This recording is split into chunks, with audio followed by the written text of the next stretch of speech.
పిడికెడంత మన గుండె బాగున్నంత వరకే మనకు ఆరోగ్యం. నిరంతరాయంగా నిర్విరామంగా పనిచేసే మన గుండెలో ఎక్కడ ఏ చిన్న సమస్య తలెత్తినా అది ఏకంగా మన ప్రాణాలనే ప్రమాదంలో పడేస్తుంది. ఇలాంటి విపత్కర పరిస్థితిని తట్టుకునేందుకు, గుండెపోటు ముప్పును పసిగట్టేందుకు వీలుగా తరచూ కొన్ని రకాల పరీక్షలు చేయించుకోవాల్సిందిగా చెబుతారు డాక్టర్లు. ట్రెడ్మిల్ టెస్ట్గా పిలిచే టీఎంటీ పరీక్ష అలాంటిదే. గుండె ఆరోగ్యానికి భరోసాను ఇచ్చే టీఎంటీ పరీక్ష గురించిన పూర్తి వివరాన్ని ఇప్పుడు తెలుసుకుందాం.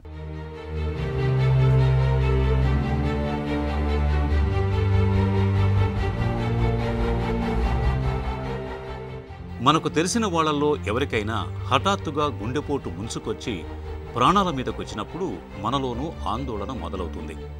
మన గుండెలోనూ బ్లాకులు ఉన్నాయేమో, అవి రోజు రోజుకి పెరుగుతున్నాయేమోనన్న భయం పట్టుకుంటుంది.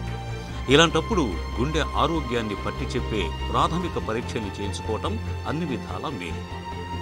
గుండె రక్తనాళాల్లో పూడికల్ని నిర్ధారించే పరీక్షల్లో ట్రెడ్మిల్ టెస్ట్ చాలా ముఖ్యమైంది. దీన్నే టీఎంటీ అని కూడా పిలుస్తారు. మనల్ని ట్రెడ్మిల్ మీద పరిగెత్తిస్తూ క్రమేపీ దాని వేగం పెంచుతూ వరుసగా ఈసీజీలు తీస్తారు. వ్యాయామం చేస్తున్నప్పుడు మనందరికీ గుండె కొట్టుకునే వేగం, పంపింగ్, బీపీ వంటివి పెరుగుతాయి. ఈ సమయంలో గుండె ఎక్కువగా పనిచేయాల్సి వస్తుంది.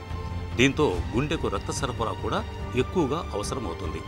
ఇలాంటప్పుడు గుండెలోని రక్తనాళాల్లో ఎక్కడైనా పూడికలు ఉంటే అక్కడ అవసరమైనంత స్థాయిలో రక్త సరఫరా జరగదు. దీంతో ఈసీజీలో తేడాలు కనపడతాయి.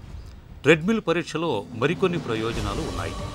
వ్యాయామం చేస్తున్నప్పుడు బీపీ పెరుగుతుందంటే భవిష్యత్తులో బీపీ వచ్చే అవకాశం ఉందని తెలుస్తుంది. అలాగే వ్యాయామం ఎంతవరకు చేయొచ్చన్నది కూడా ఇందులో తెలుస్తుంది. కాబట్టి 30 ఏళ్ల తర్వాత 2 ఏళ్లకోసారైనా ప్రతి ఒక్కరూ ట్రెడ్మిల్ పరీక్ష చేయించుకోవాలి. అయితే టీఎంటీ టెస్టులో పాజిటివ్ వస్తే బ్లాక్స్ ఉన్నాయని, నెగిటివ్ అని వస్తే బ్లాకులు లేవని భావించకూడదు. ఒక్కోసారి ఇన్కంక్లూజివ్ అంటే ఇదమిద్ధంగా ఏమీ తేలకపోవడం కూడా ఉండొచ్చు. కొన్నిసార్లు ఫాల్స్ పాజిటివ్స్ కూడా వస్తుంటాయి. కాబట్టి టీఎంటీ రిపోర్టు విషయంలో డాక్టర్ నిర్ణయమే అంతిమం.